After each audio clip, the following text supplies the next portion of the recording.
Today on Blue Values TV, the Latino Leadership Council. Find out what we're doing to help the Latino community here in Placer County. Stay tuned.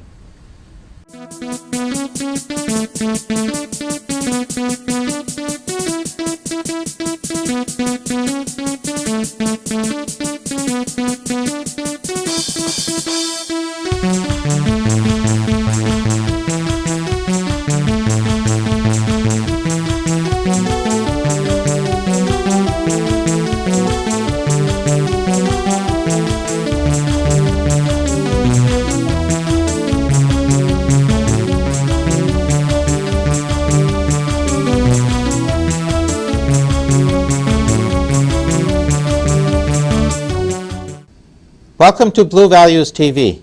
Blue Values TV is a production of the Blue Values Coalition. Blue Values Coalition is dedicated to involving, educating, and engaging our neighbors in the governance of our communities. Look for us online at bluevaluescoalition.org. Our guests today are from the Latino Leadership Council. Let me introduce those to you. Carlos Quiroz is the chair of the Latino Leadership Council. Celine Salas is the Promotora for the health. And Maria Cordova is the manager in charge of Promotoras. Thank you for being with us. We're very glad to have you here today. Let me ask, the Latino Leadership Council is not a political organization. Not at all. Is that right?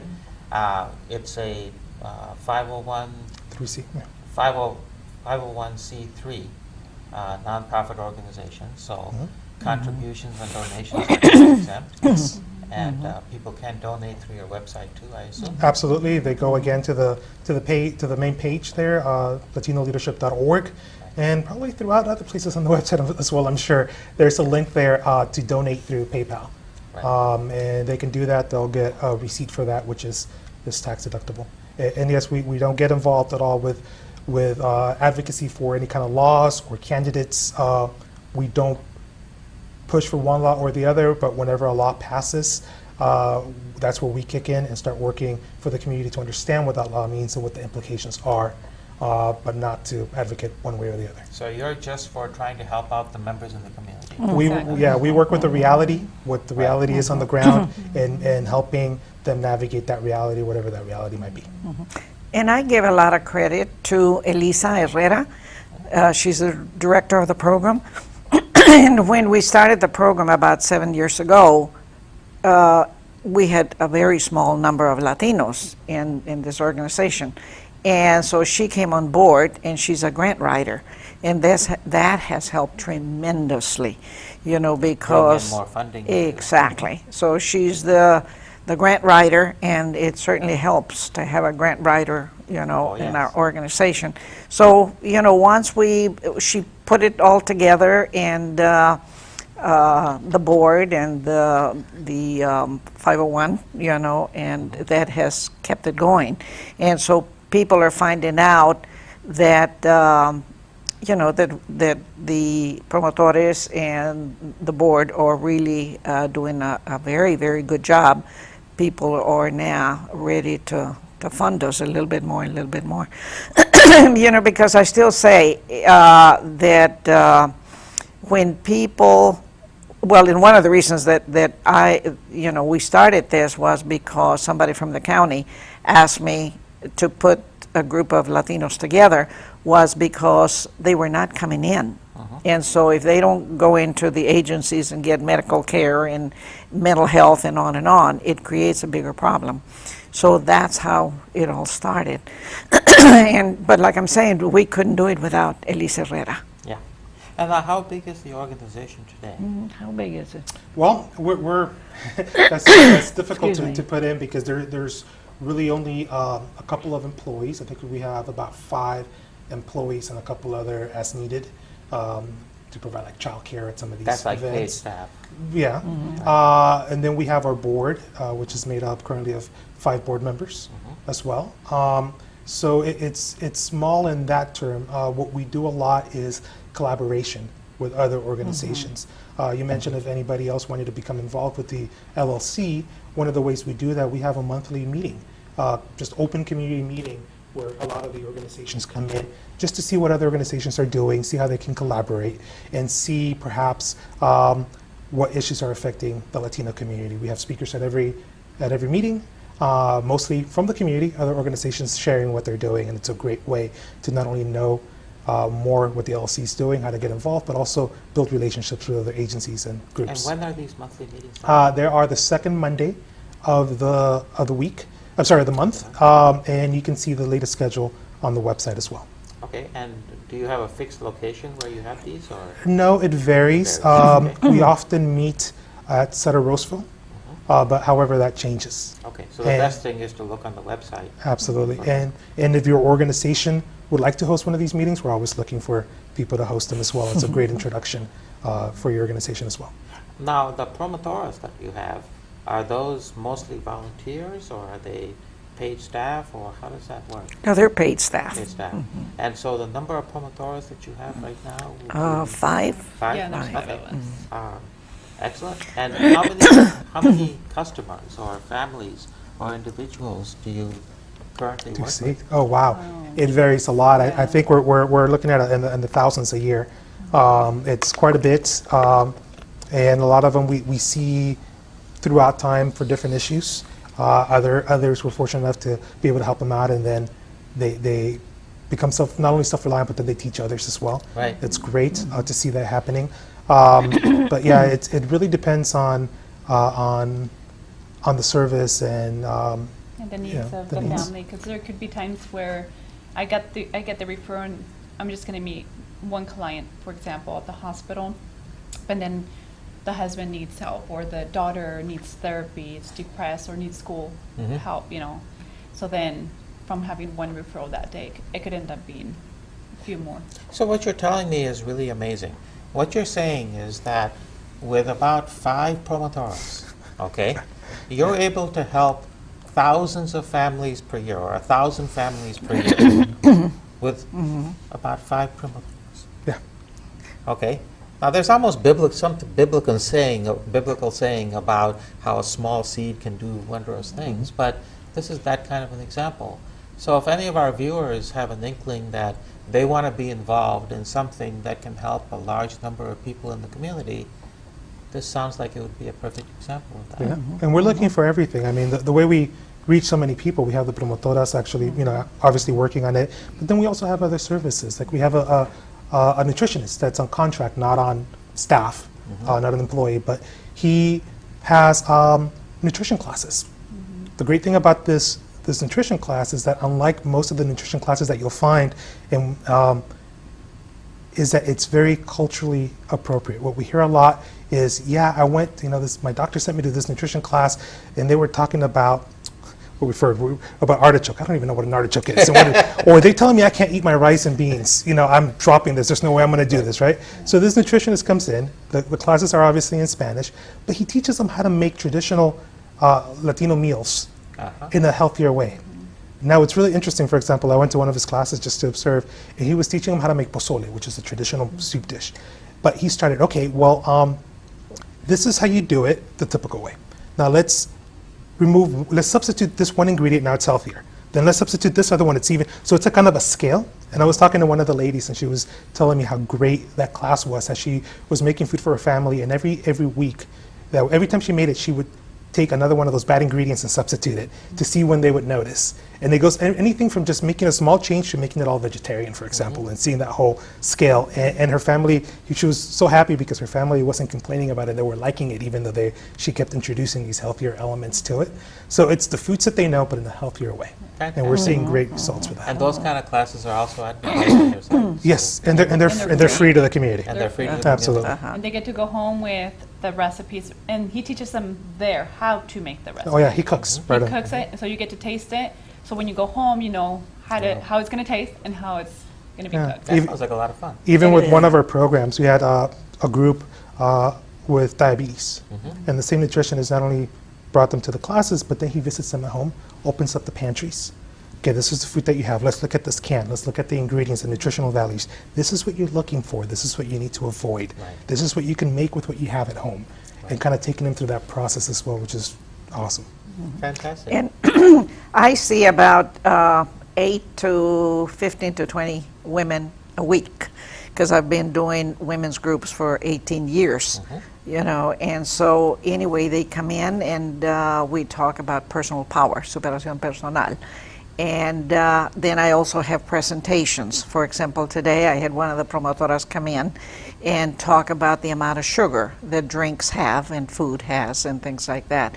So it's about educating the women, and you know, because I still say that if you empower mama, she empowers the whole family.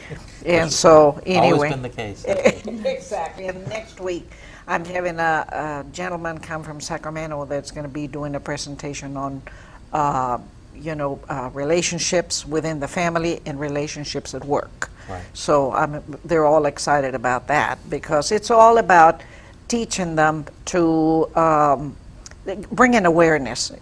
I mean, a lot of these women are very, very wise.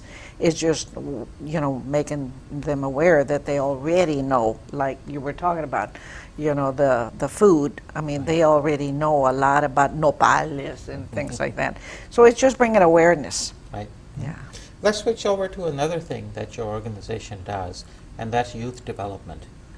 In youth development, you work with adolescents, I think all the way down to preschool children, to bring them along. Tell us a little bit about what we're doing in that area. Sure, we're actually doing quite a bit.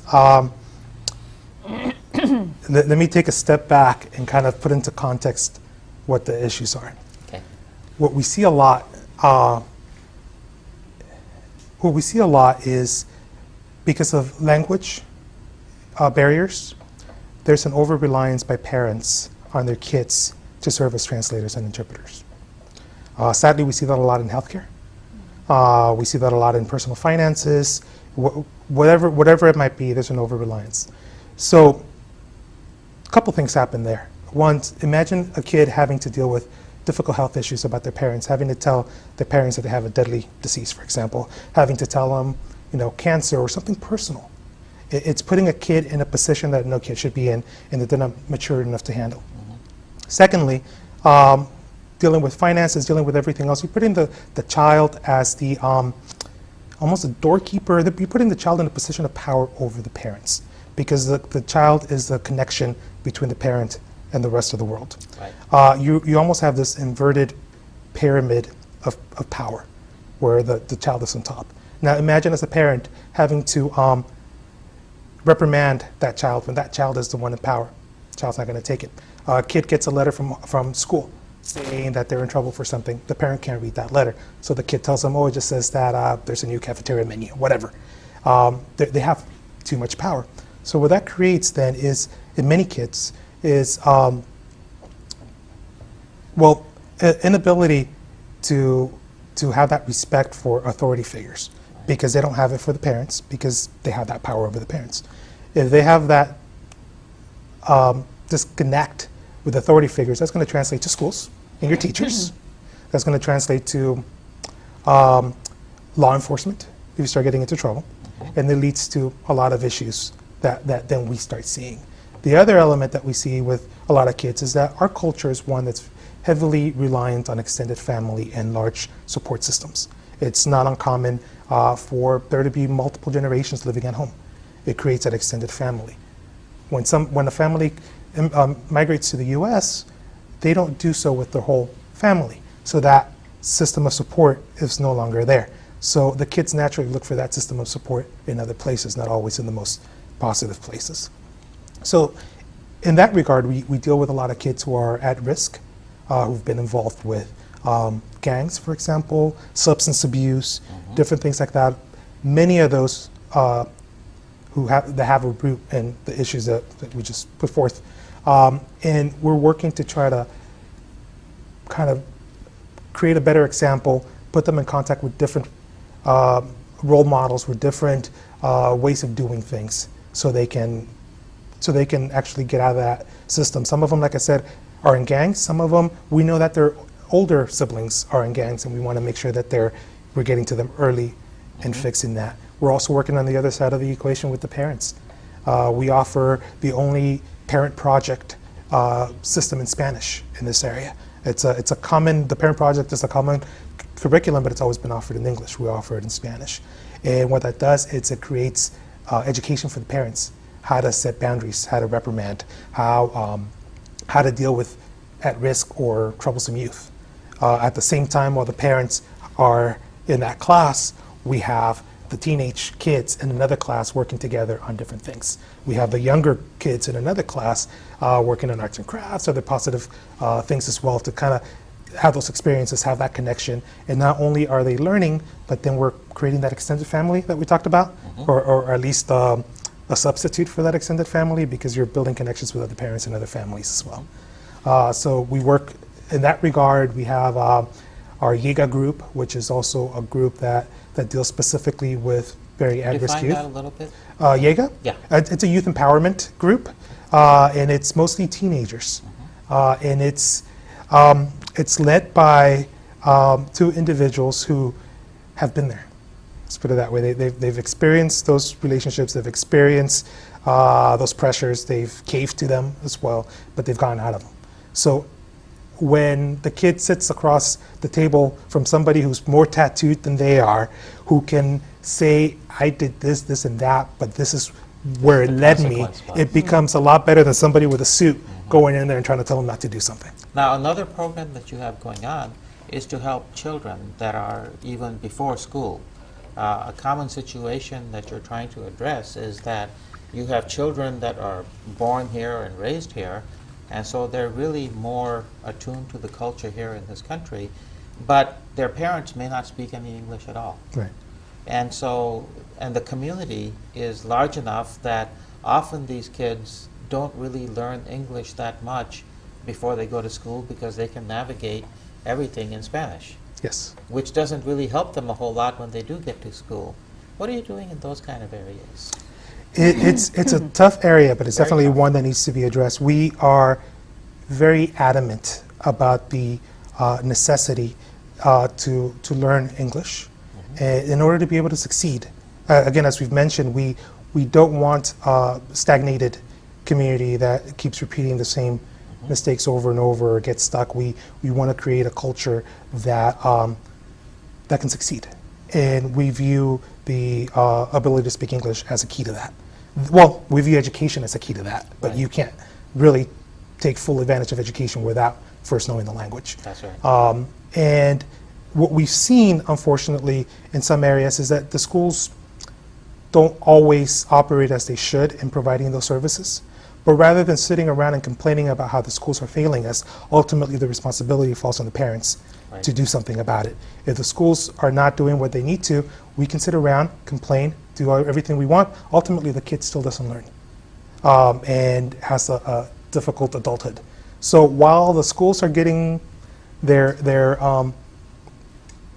stuff together, let's call it that, we are trying to educate the parents and making it clear that it's something that might be difficult to them because they themselves don't know the language, but it's something that's very, very important. And we're trying to resolve that issue as well. We offer free ESL classes to parents Right. for them to learn and for them to be able to communicate with their kids, help their kids in school as well. But it's really kind of promoting the fact that the parents do need to expose their kids to the language. Even if, as a parent, I don't speak English, there's no reason for me not to involve, say, my kid in a sports group where all they do is speak English. There's no reason for me not to put PBS in the mornings and let them watch Sesame Street instead of something else. Let them watch Dora the Explorer, whatever that might be, where they can pick up the language. Even that would be beneficial. And you're going even beyond that. You're working with, for example, the Roseville School District and trying to encourage that, look, a lot of these children are brought up in this country. Perhaps the way that we're approaching educating them in English and stuff should be a little bit different.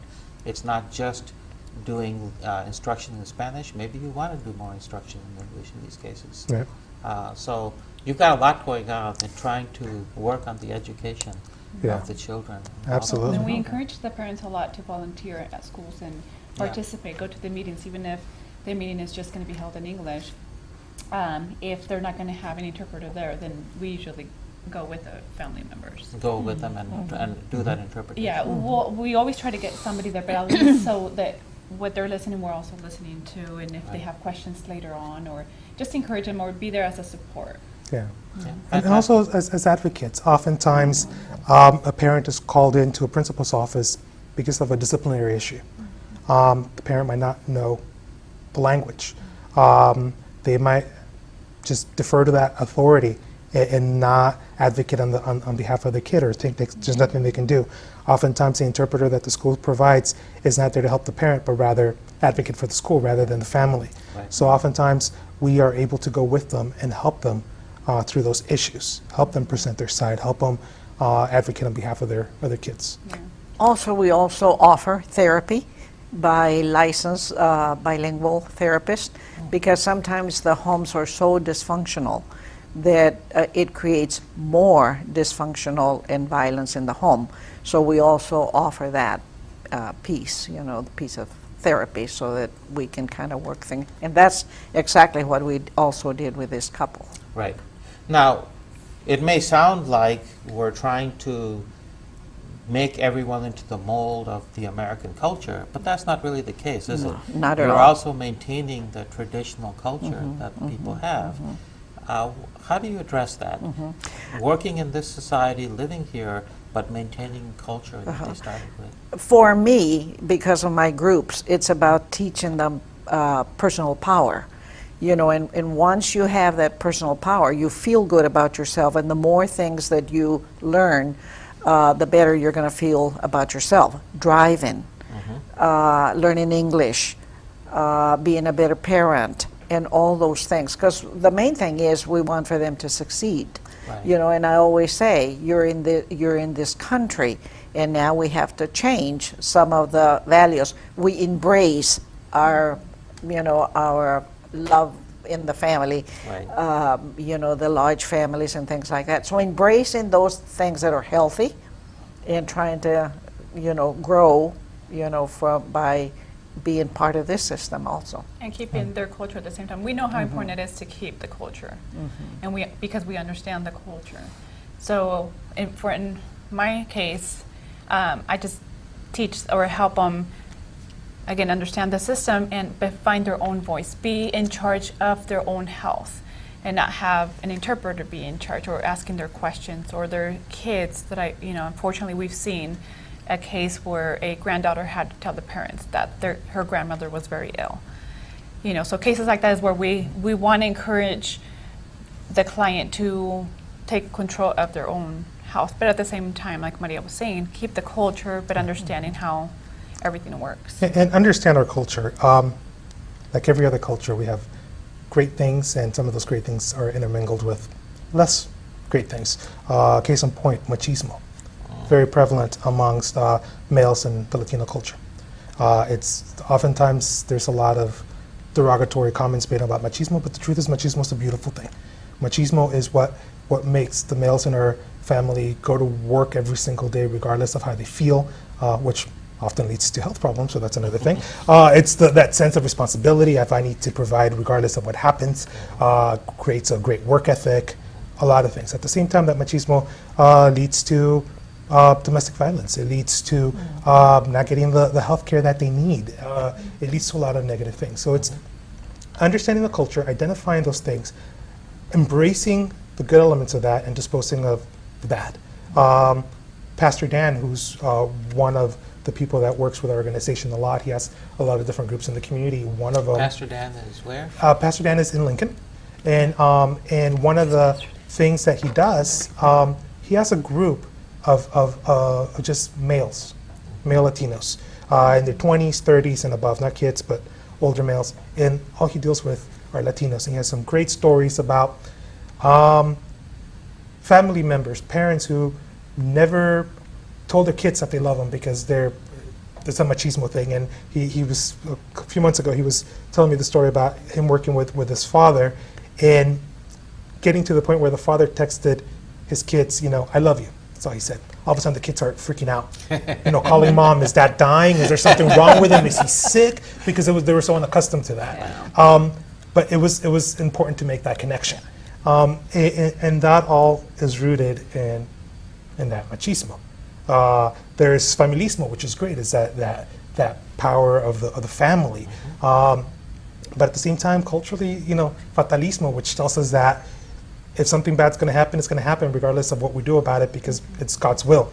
Well, that lends itself to a lot of health issues because I'm not going to treat this cancer because it's God's will, whatever happens. So we need to address those negative elements, change them, but at the same time embracing and keeping the good things about our culture. Yeah, that's that's got to be quite a difficult task, It is. balancing those two things and stuff. But I wanted to emphasize that we're not trying to totally convert to one culture versus another. Not at all. We're trying to maintain the values that we have that are good and positive and healthy, as you say, Maria. Those are really excellent things. Is there anything else that you'd like to talk about that we haven't really addressed here today so far? The Rincón de las Comadres. Oh, I'm sorry. Yes, Yes, very we important one. have this wonderful group of ladies. And these are some of the things, and this started also because I was talking about independence, how it's a good idea to become independent as women, and by learning English, by driving, and by having a little bit of money, our own little money, maybe working part-time. And this lady said, well, I'm 70, I'll never be independent. And I said, well, what can you do? She said, nothing. And I said, so she said, well, I can cook. I said, that's wonderful. What else can you do? She says, I can knit. And I said, okay, bring something that you make, that you made. And so she knitted this baby outfit. And I said, could I take it with me and sell it? And she said, sure. So I took it and sold it immediately. So then the rest of the women said, well, I can do this, I can do that. And so anyway, from that, we started a group of Las Comadres, and it has been Las Comadres Las means, Comadres, means well, like sisterhood. comrades or Yeah, yes. right. Yes, yeah. And so anyway, these are some of the things that they also make. One of these ladies makes these dolls out of a corn husk, but they're so talented. So this is a form of empowering those Exactly. women that they may feel that they don't have any skills to Exactly. offer, but in fact they And do. they have a lot of fun. So I mentioned it to Elisa, and she wrote a grant. And so that's what she always said. Stop looking for other things to grants, because we're always coming up with different things. And so this is something very, very special. In fact, I had 4. I sold one before I came. So this is that creativeness. They're very, very creative. Thanks for being with us on the show today. you. It's been Thank you for marvelous. having us. Once more, the website where people can find all this information, www.latinoleadershipcouncil.org, and it's all mostly in English. mostly in English, Yeah, but so- you do have parts in Spanish as We well. do. That's a website for our partners in our community, not necessarily the families that we Right. serve. Right. And we encourage viewers that are interested in this thing, get involved. Get involved with this organization or others, but mostly, as Blue Values Coalition is always recommending, be educated, but be engaged. Get involved with things that make sense to you. So I want to thank you for being with Thank us you. on the Well, show. thank you Thank so you. much. Best of luck to you. And for all of our viewers, thank you so much. And until next time, good night. Thank you.